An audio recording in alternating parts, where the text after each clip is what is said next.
What's happening, man? How you doing? Good, good, man. It was a good, productive day.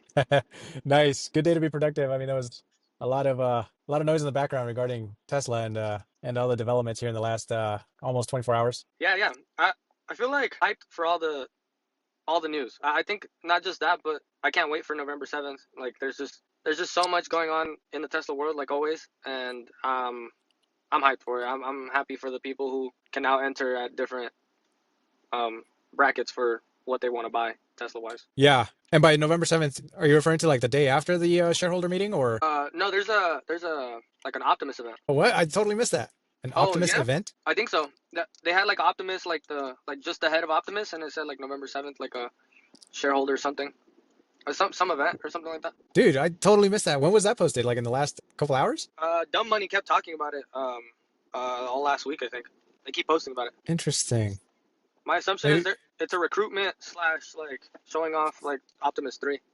Maybe. I hope that's the case. yeah.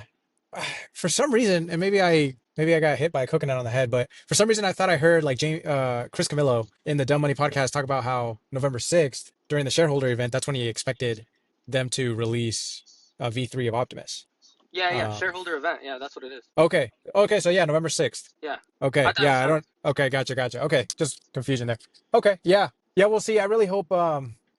I really hope it's not like we're hyping it all up and then it's we hype it up too much to the point where anything that doesn't live up to the hype is like a massive disappointment. Yeah, I I think Uh, that's the thing with so the Tesla group is the Tesla crowd generally is like they saw a rim and started saying like drones and like a bunch of other stuff, and I was like, why would it be a drone if it looks like a rim? And then in my head I almost felt like, should I Photoshop a rim on a drone and be like, that's the yeah, propeller or whatever, like just trolling people? Because I'm just like, this is like it's not gonna happen. Like the what did you drone say that idea. Homar's catalog was trolling people? What was he putting? Well, he was trolling people on like everything. So first of all, on FSD, he photoshopped like a bunch of like gnarly like release notes. He just said Oh, like a California roll that is ironically ironic or some crazy funny language that he used on that. that's But funny. people just read the headline of like V14 released or whatever, and they're like, "Oh, it's here," and it's Yeah, like, dude, yeah, you got to read the contents to realize you're being duped. And then yeah, the yeah, other thing he did was obviously everybody was speculating on what the rim was. Obviously now we know it was the wheel cover,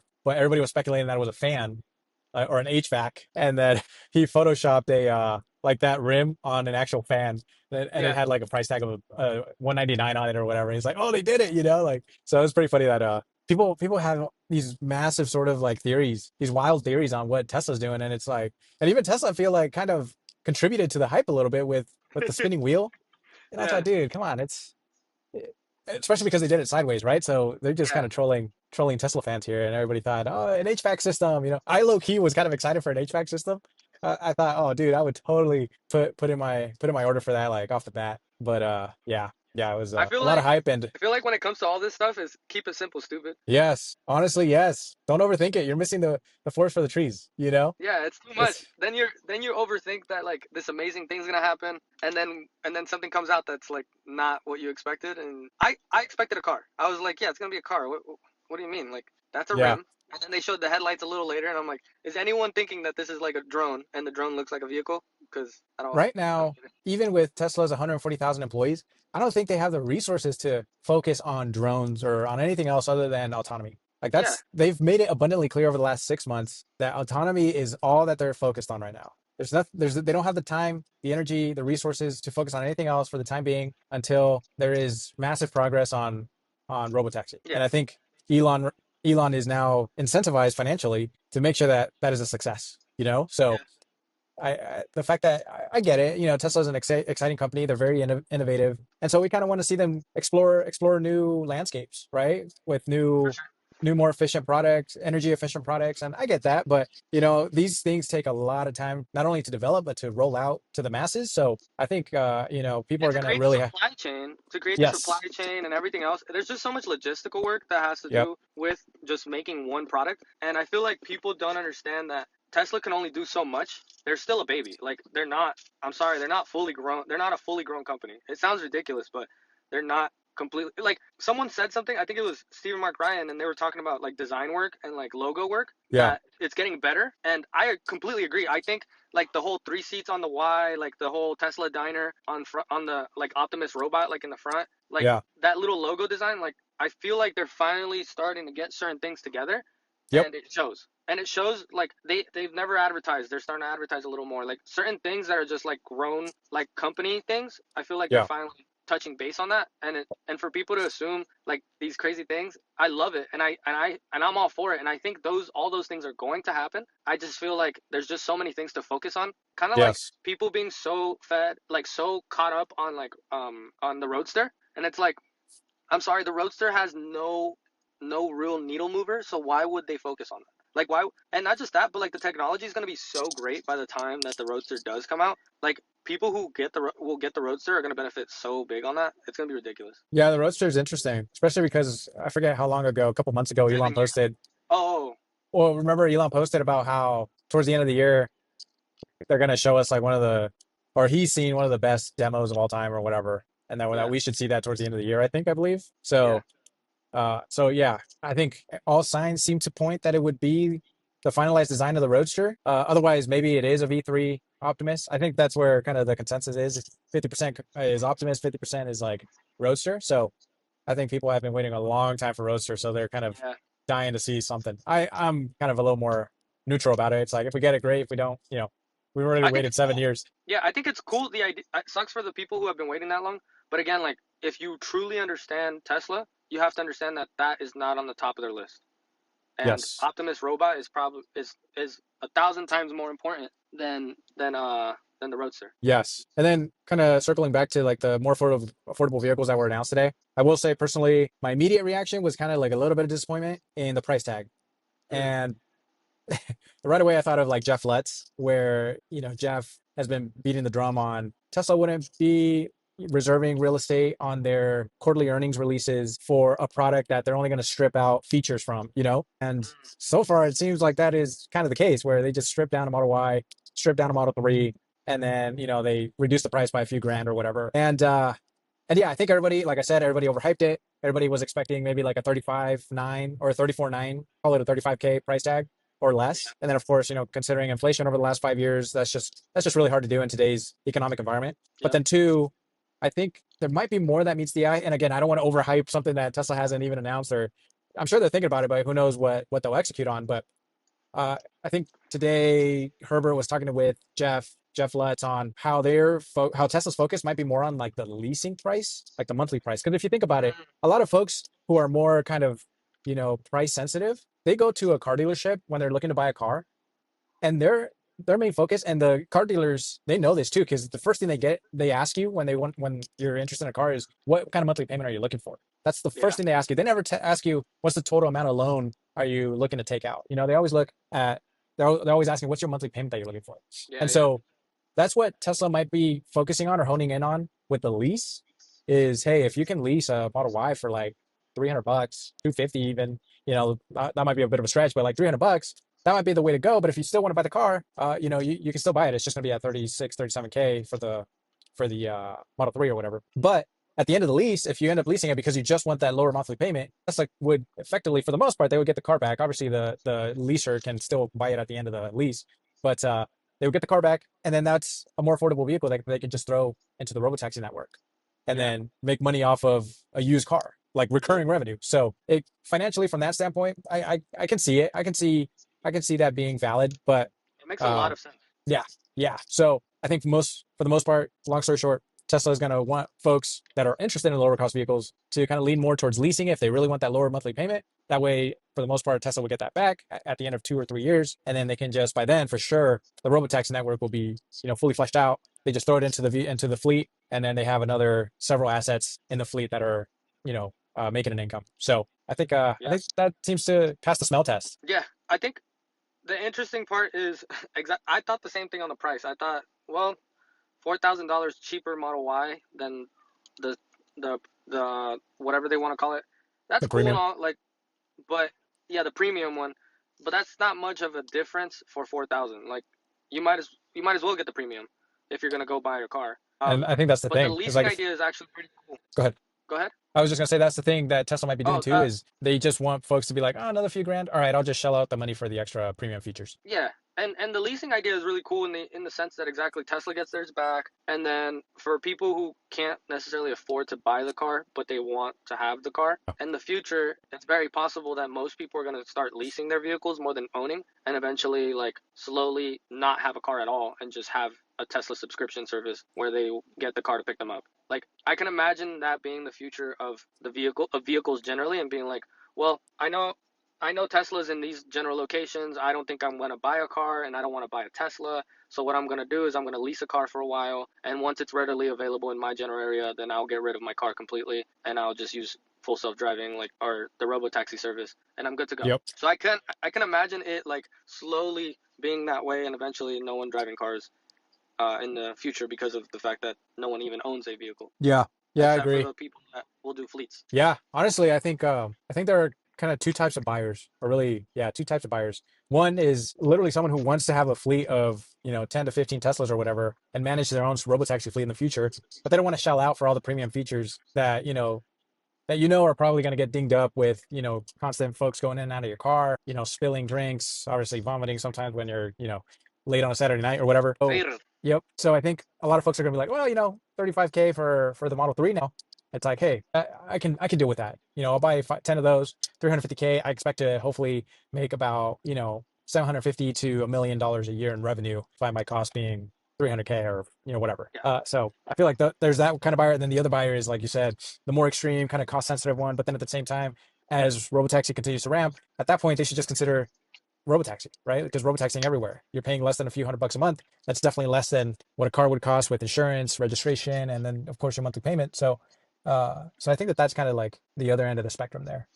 Yeah, yeah, I think that yeah, it's 4D chess, and I feel like people will realize it's 4D chess in a few years. I think so. I think it's a matter of nobody really knows like the appetite of the market right now for these particular vehicles. Some folks say, hey, people just literally want a Tesla, and just as long as it's a Tesla, they'll buy it as long as it's, within a reasonable price point. So there are those folks, but then there are other folks that are like, nah, that's still too steep of a price. But then at the same time, like I said, then maybe the lease price will be a lot less expensive per month, and then at that point, it's like a win-win for Tesla. They'll get the car back in a couple of years, and then they can make even more money from it. So Yeah, that's how I think about it. So FSD 14, yeah, I was gonna say, any last thoughts before we hop over to FSD 14? zero. I think FSD 14 is such an amazing thing that Dude, I people. can't wait to get it. I still don't have it here. I'm still on 13.2.9, but so far I it saw seems somebody like it's re-review. great. Yeah. Yeah, yeah, faster parking, which is cool because I think like there's been one time when we were on like version 11 or 10 or something, and I was Hmm. showing it to a friend, and it was taking me to this general area, but the parking was like on the like not on the street, but it was kind of on the street. When it got to our Hmm. destination, it literally parked, and that was it. Nice. And it was like version 11 or 10, and it parked, and then they were like, it parks for you. At the time, I was like, no, it It doesn't, but it shouldn't. did because Yeah. it shouldn't, but it did because it just pulled into the parking spot all perfect, right where it was supposed to. So it was like Yeah. one of those weird situations. But now that 14 is out, navigating parking lots, all that stuff is insane. Like when people were talking about how I was doing great in those situations and like navigating out of the parking lots, I was like, wow, that's awesome. Because I thought Yeah. that would be much more difficult. Definitely. It certainly, obviously, we all knew this. Like, I'm not saying anything groundbreaking here, but it certainly seemed like Tesla was ultra focused on the pickups and drop offs for robotaxi. So Yeah, one of the things I'm really excited for is, when I set my destination to go home, it doesn't really know where my house is. Like, it actually tries to go into a neighbor's driveway, and yeah, so it supposedly has some sort of memory, enough memory to kind of know whenever you're headed to a particular destination every time, it knows what sort of maneuvers it should make to park in the right spot going forward. So I'm really excited to try that out. And then I think some of the highlights that I've seen is it's very quick with departure and parking. So as soon as you press start FSD or start full self driving, it's like it goes. Whereas now sometimes when I press it, it has to think for a long time. Like, is there an object in the way, or should I reverse? Like, what's going on? But of the videos that I've seen, it seems like it's just instant. It just goes. that's Uh, so so so we'll see how my experience is. Um, I did see in Chuck Cook's kind of yesterday in his post on X, where thankfully it seems like they're still using validation vehicles that are the legacy Model Y on hardware 4, so effectively my car. So hopefully that's a good sign for like the experience that I'm gonna get in this car. But then Dirty Tesla in his video, he's been putting tape on his front bumper camera to see if it's actually utilized for anything. And this time he actually got the alert that, hey, your front bumper camera is obstructed, clean it off or whatever. And so it Wow. seems like they're starting to use that front bumper camera for, maybe it's just the beginning and the end of each drive, but it looks like it's starting to be utilized. So now I'm starting to think, oh man, hopefully if there is a retrofit available down the road, that us with hardware 4 on the legacy Model Ys can still have a piece of that pie. It just keeps getting wider and wider on the retrofit stuff. Like, what are they gonna do to me? They're gonna give me a front camera. They're gonna give me hardware 4 or 5 or whatever at the time. Like, that sounds Yeah, that sounds like a laundry list of things that they're gonna have to do. And I guess the Tesla servicing is centers. gonna service centers are gonna be packed. One thing that gives me solace, I will say, is that for example, the Model 3 right now, even the $35,000 Model 3, it's coming with the front bumper camera already. So you know that there's a retrofit potentially for the Model 3s, the latest Model 3 Highlands that don't have it, right? And then two, Tesla's literally offering like retrofits on like the gear stock for the Model 3. And I Yeah, thought, okay, I think people can kind of learn to live without the gear stock, for the most part. But I guess people have complained enough. And Tesla is a company that listens to customer feedback. And so I guess enough customers have complained enough to where they said, okay, well, yeah, if you want a gear stop, we can install it for you for a fee. And for me personally, I'm willing to pay a fee to have a front bumper camera installed on my car. yeah, yeah, If that means an improved performance in FSD, heck yeah, absolutely. Especially if yeah. it's potentially gonna, make robotaxi revenue down the road. It's like, okay, Yeah. cool, I'll make my money back in a few drives or whatever. So, I feel the uh, exact same way on my stuff. yeah, Yeah, I'll pay whatever I need to pay for it to drive better and just not have to drive myself. Like, 100%. that's fine. Yeah, and Chuck Cook, for example, today he kind of he stuck his neck out for like Hardware 3 owners. He said, "Hey, Tesla, you got to do a solid to like Hardware 3. Like they were effectively kind of like the Kickstarters to funding this thing. When you were Yeah, charging, obviously you started off charging like 2K, 4K or whatever, all that stuff. And so at that point it's like okay, but then eventually the 15K, and then now to where we are today. But at the same time, it's like, hey, there were Hardware 3 folks that paid 15K for this experience. yeah. So you got to do those folks a solid. And yeah, I agree with that. I agree with that. Like, Especially them yeah, I feel like Tesla wouldn't be who they are if they didn't without have them. those early adopters, right? Yeah. So, And then I was talking to so a student of mine wants to go get a Tesla, and I said, the way I did it, and I explained my way of doing it is I bought a used Tesla with full self driving, everything on it already. Like I bought it that way, so that way it was just cheaper. And I went on the app trying to help this student out, and they don't sell any cars with full self driving anymore. yep, they took it away. Completely, which Yep. I thought was sad for anyone else, cool for me because I got it when I got it, Oh, but makes perfect sense for Tesla to do that because at the end of the day, full self driving is going to be such a luxury, and for the people who, again, early adopters or people who were smart like me, where they bought it like the way they did, we were smart enough and willing enough to like test the waters for Tesla. yeah, For the people who did even beyond what I did, which was pay full price for the car, pay 15K, like the whole shebang, like those, hats off to those people. Congratulations. Like those were the real early adopters for sure. And they should get their flowers. I agree. And I think this is my theory. In the short, maybe more the medium term, I think that Tesla is no longer going to offer being able to purchase the package of FSD. Yeah. You kind of see it with like the extended warranty. You really can't kind of buy it outright anymore. You have to subscribe monthly to it. Yeah. But you subscribe monthly to it to a point where you can only subscribe for so long to where it kind of equates to paying outright the, 2 additional K that it is or whatever. Yeah. But with full self-driving, it's such a, like you said, a luxury, such a kind of a luxurious feature that Tesla's going to want to monetize that, and they're going to charge folks on a monthly basis as opposed to kind of just a one upfront fee, so to speak. And so I think that is going to kind of start the flywheel of just recurring revenue. People are going to use it like they would in Uber. It's like, hey, I'm paying for a chauffeur to drive me to and from, especially when this becomes unsupervised. I'm just paying for the experience to be able to get taken to and from, and I don't worry about the traffic. I don't worry about road rage. I don't worry about anything. I can work while I'm kind of taken wherever, and I'm being productive while I'm in the car. And I think that's what people are going to like find valuable. And I think we're not that far away, in my opinion. I would say probably, in the next, call it 1 or 2 years, where Tesla transitions from selling this package to a flat rate, or from a flat rate to a only subscription model. Yeah. I'm wondering also what happens, God forbid, what happens if later down the line your car gets totaled? Do you keep full self driving somehow? I think so. I Like think that would so. I almost while you were talking, I almost thought like I'm keeping my vehicle regardless. I'm like Yeah, I'm not tossing that shell regardless because yeah. there's full self driving in the shell. I'm keeping the damn Yeah, yeah, yeah. No, and I think you bring up a good point. You bring up a good point in the sense that, incoming call. sorry, are you back? You're good. I think I was getting a phone call from my wife or something. Oh, okay. You're good. Go ahead.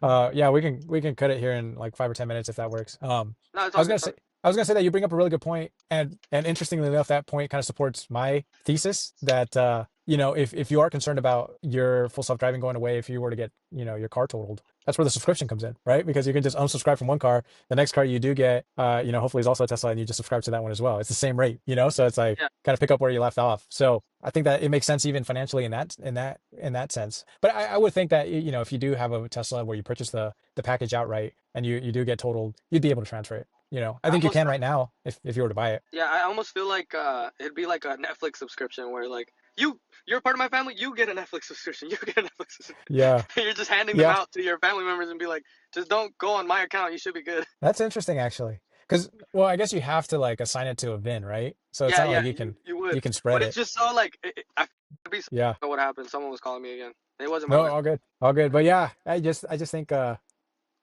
it makes so much sense to go to the subscription model, especially Yeah, if it it's does. if it's a feature, especially Gen Xers like we talked about I think last week. Gen Xers, yeah, Gen Xers and Gen Zers. I think they already have the mentality. Gen Alphas, they already have the mentality that they don't want to have to deal with just They'd the rather Uber. monthly. Yeah, exactly. And I think now, at least the articles that I'm seeing here and there of the newer generation that are graduating college, they're having a really hard time finding work. Yeah, And I think that for them particularly, especially if they have to, I hate to say it, but if they have to kind of settle for work that is, maybe doesn't pay as much as they would prefer, at that point, yeah, doing an Uber makes a little bit more sense because it's like you're just paying a flat rate to get transported here and there. You don't have to worry about maintaining your car, oil changes, putting gas in the car, obviously insurance and registration. And all. I know I say that all the time, but yeah.